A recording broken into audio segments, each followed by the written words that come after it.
Hello बच्चों, मैं विश्वजीत गिरी आपका स्वागत करता हूँ अपने प्यारे यूट्यूब चैनल एजी ऑनलाइन स्टडी में। तो आज हम लोग पढ़ेंगे क्लास 10th फिजिक्स के चैप्टर 1 के पार्ट 2 को।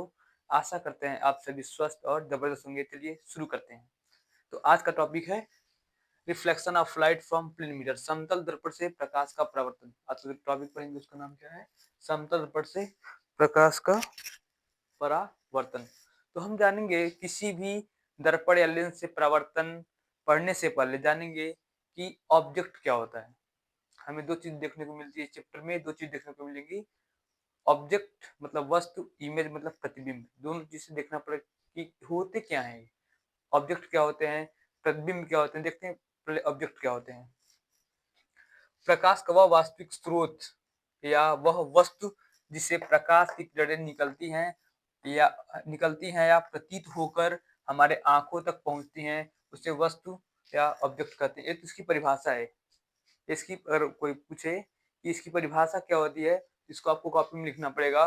प्रकाश का वह वास्तविक स्रोत या वह वस्तु जिससे प्रकाश की किरणें निकलती हैं या परावर्तित होकर हमारे आंखों तक पहुंचती हैं, उसे कहते हैं वस्तु या ऑब्जेक्ट कहते हैं। सिंपल भाषा में कहते हैं, या जो दर्पण या लेंस के जो सामने रखी होती है जिससे प्रकाश आती है, फिर रिफ्लेक्ट होके या रिफ्रैक्ट होके एक पॉइंट पे कट करती है, एक इमेज बनाती है, उसे क्या कहते हैं? ऑब्जेक्ट कहते हैं।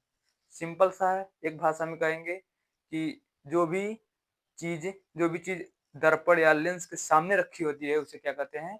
वस्तु कहते हैं। अब देखेंगे प्रतिबिंब क्या, इमेज क्या होता है।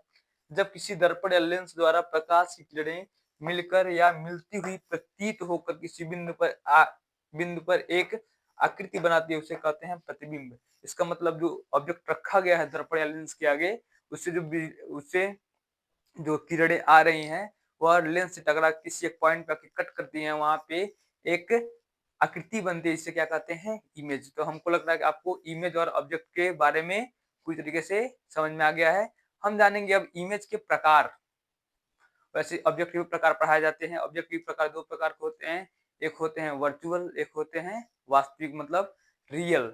वैसे इमेज के भी दो प्रकार होते हैं, एक होते हैं आभासी और एक होते हैं वास्तविक। आभासी मतलब क्या होता है? वर्चुअल।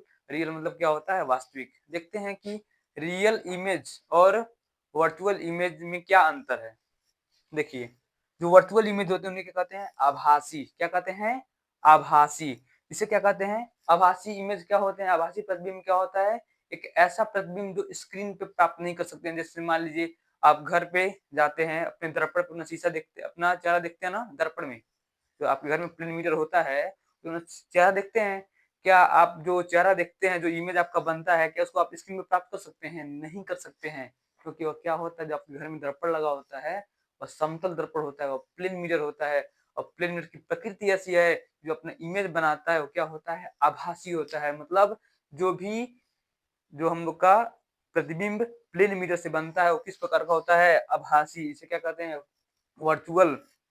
इसका मतलब ऐसा इमेज जो स्क्रीन पे प्राप्त नहीं कर सकते उसे क्या कहते हैं? आभासी या वर्चुअल इमेज कहते हैं। देखिए वास्तविक क्या होता है? वास्तविक को हम कहते हैं रियल। क्या कहते हैं? रियल।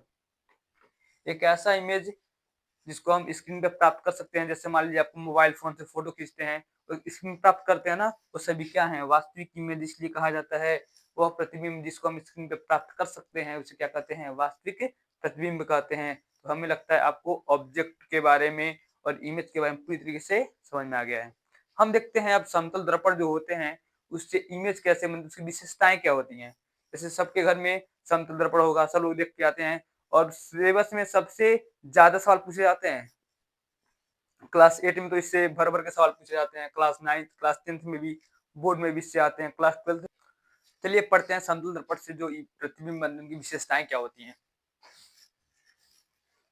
ठीक है, पहला क्या है? आभासी। मैं बता दिया हूँ कि जो भी प्लेन मिरर से जितने भी प्रतिबिंब बनते हैं सब कैसे होते हैं? आभासी बनते हैं। देखिए पहला क्या होता है? आभासी।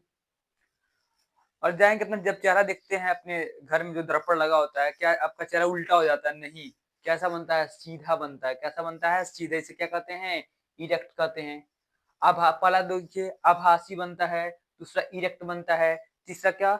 वस्तु के बराबर आकार का बनता है। क्या आपका जो चेहरा मान लीजिए 4 सेंटीमीटर हाइट का है, क्या 10 सेंटीमीटर हो जाएगा?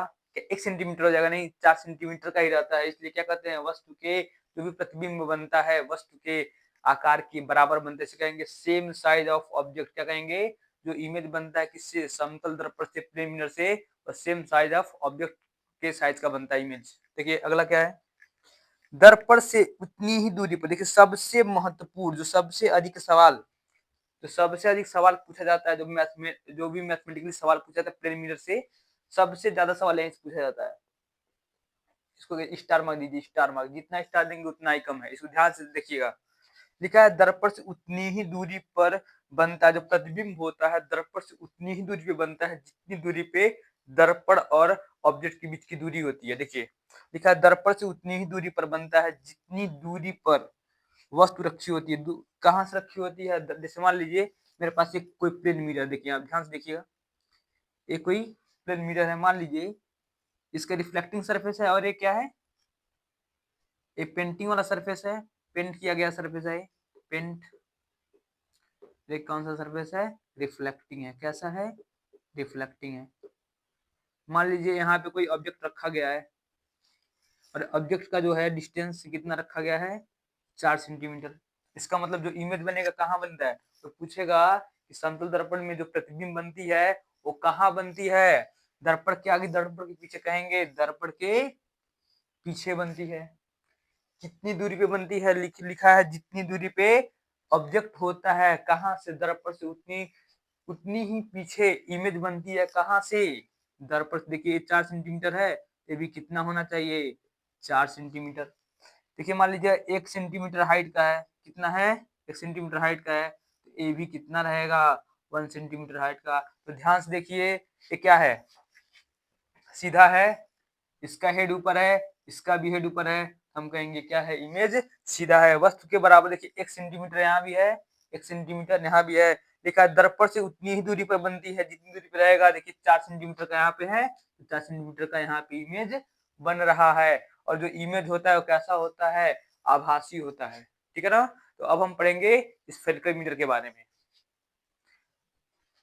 चलिए पढ़ते हैं स्फेरिकल मीटर के बारे में, लेकिन उससे पहले हम पढ़ लें कि समतल दर्पण उपयोग कहाँ पे किए जाते हैं। देखिए तो समतल दर्पण हम लोग के पास होते हैं वो कहाँ पे, मैं बताया हूँ सबके घरों में क्या उपयोग किए जाते हैं, समतल दर्पण।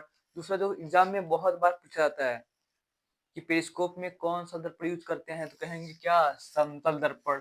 क्लेडोस्कोप में कौन सा यूज किया जाता है, तो समतल दर्पण। ध्यान दीजिए कि एग्जाम में पूछे जाते हैं पेरिस्कोप और क्लेडोस्कोप में कौन से दर्पण यूज किए जाते हैं, कहेंगे क्या, समतल दर्पण। अब हम चलते हैं किसके पास, गोली दर्पण, स्फेरिकल दर्पण के पास।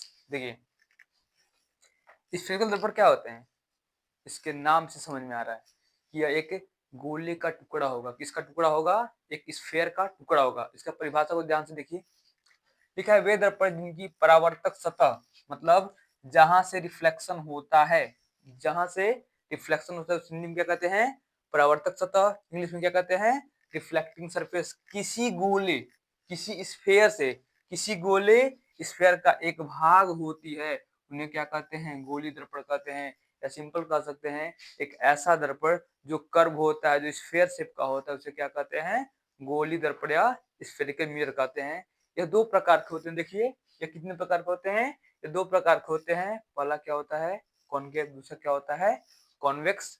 कॉनकेव को हिंदी में क्या कहते हैं, अवतल दर्पण। कॉन्वेक्स को हिंदी में क्या कहते हैं, उत्तल दर्पण। देखिए इसके नाम को ध्यान से देखिए, कॉनकेव, क्या नाम है, कॉनकेव, गूफे की तरह। किसकी तरह, गूफे की तरह। देखिए यहाँ पे जो सरफेस है ना, ये वाला ऊपर वाला, इसे कहते हैं पेंटिंग सरफेस है, पेंट किया गया है। इसे कहते हैं रिफ्लेक्टिंग सरफेस। क्या कहते हैं, रिफ्लेक्टिंग सरफेस। मतलब लाइट का रिफ्लेक्शन कहाँ से होगा, इसके अंदर साइड से होगा। कहाँ से होगा, अंदर से। इसे क्या कहते हैं, रिफ्लेक्टिंग सरफेस। इसका मतलब है जिस दर्पण का, जिस गोली दर्पण का रिफ्लेक्टिंग सरफेस अंदर की तरह धंसा हुआ होता है, क्या होता है, अंदर की तरह, अंदर की तरफ होता है, उसे क्या कहते हैं, अवतल दर्पण, या क्या कहते हैं, कॉनकेव मिरर कहते हैं। ध्यान से देखिए इसको, उत्तल दर्पण को देखिए, जिसका रिफ्लेक्टिंग सरफेस है वो कहाँ है, बाहर की तरफ है। कहाँ है, बाहर की तरफ है। मतलब एक ऐसा, मान लीजिए कोई एक दर्पण है, इधर पेंटिंग किया गया है, इधर रिफ्लेक्टिंग है, तो क्या हो जाएगा, कॉन्वेक्स हो जाएगा। मान लीजिए एक ऐसा कोई दर्पण है, इधर क्या किया गया है, इधर रिफ्लेक्टिंग है, इधर प्रिंटिंग किया गया है, ये क्या बन जाएगा, कॉनकेव बन जाएगा। तो हम कहेंगे ऐसा, देखिए इसको ध्यान से देखेंगे, अंदर क्या किया गया है, प्रिंटिंग किया गया, बाहर क्या है, रिफ्लेक्टिंग है। तो हम कहेंगे किसका प्रकार है ये, कॉन्वेक्स मतलब उत्तल दर्पण का प्रकार है। अब देखेंगे इसका एक नाम और एग्जाम में बार बार पूछता है कि ऐसा कौन सा दर्पण है, ऐसा कौन सा दर्पण जिसे कन्वर्जिंग कहेंगे, ऐसा कौन सा कहेंगे डाइवर्जिंग कहेंगे। कन्वर्जिंग डाइवर्जिंग क्या होता है, ये कैसे आया है, देखिए हम यहाँ पे एक डायग्राम बनाए हैं, एक रे डायग्राम है जो कि आपको आगे फिर पढ़ाया जाएगा। देखिए कॉनकेव है, ये क्या है, तो कौन सा मीटर होगा ये, बार पेंटिंग किया गया है और इसे कहेंगे क्या है, कॉनकेव है। इसके अंदर पेंटिंग किया गया है, क्या कहेंगे हम, देखिए क्या है, कॉन्वेक्स है, क्या है, इतना समझ में गया ना। अब इसके रे डायग्राम को ध्यान से देखिए, इसके रे डायग्राम को, यहाँ कोई ऑब्जेक्ट रखा गया है, कहाँ पे रखा गया है, इनफाइनाइट पे रखा गया है, कहाँ रखा गया है, इनफाइनाइट पे। देखिए यहाँ से एक रे आ रही है, रे रिफ्लेक्ट होने के बाद एक पॉइंट पे कट कर रही है, यहाँ से भी एक रे गई, एक पॉइंट पे कट की, यहाँ पे कट करने के बाद यहाँ देखिए दोनों एक जगह एक पॉइंट पे मिल रही है ना, जो रे है वो क्या हो रही है, एक पॉइंट पे कन्वर्ज कर रही है, क्या कर रही है, ऐसे देखिए, ऐसे आ रही है, ऐसे क्या की है, कन्वर्ज की है, क्या कहते हैं, कॉनकेव, क्या कहते हैं, कन्वर्जिंग मिरर, क्या कहते हैं, कन्वर्जिंग मिरर।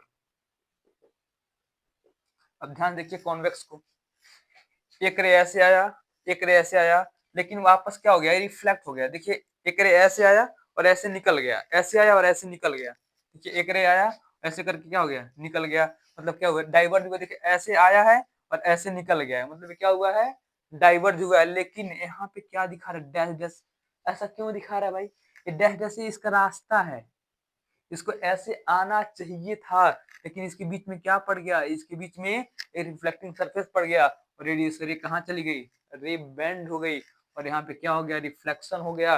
और इसका इसलिए क्या कहते हैं, जो यहाँ पे इमेज बनता है इसे क्या कहते हैं, आभासी इमेज कहते हैं।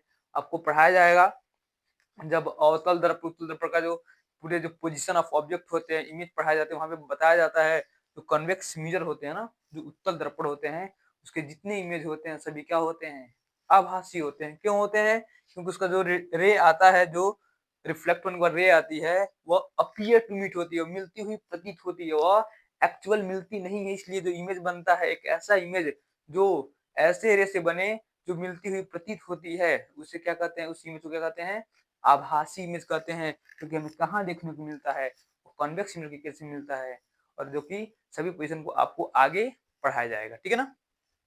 तो आपको समझ में आ गया होगा कि कॉनकेव को कन्वर्जिंग क्यों कहते हैं और कॉन्वेक्स को डाइवर्जिंग क्यों कहते हैं। आशा करते हैं सबको समझ में आ गया होगा।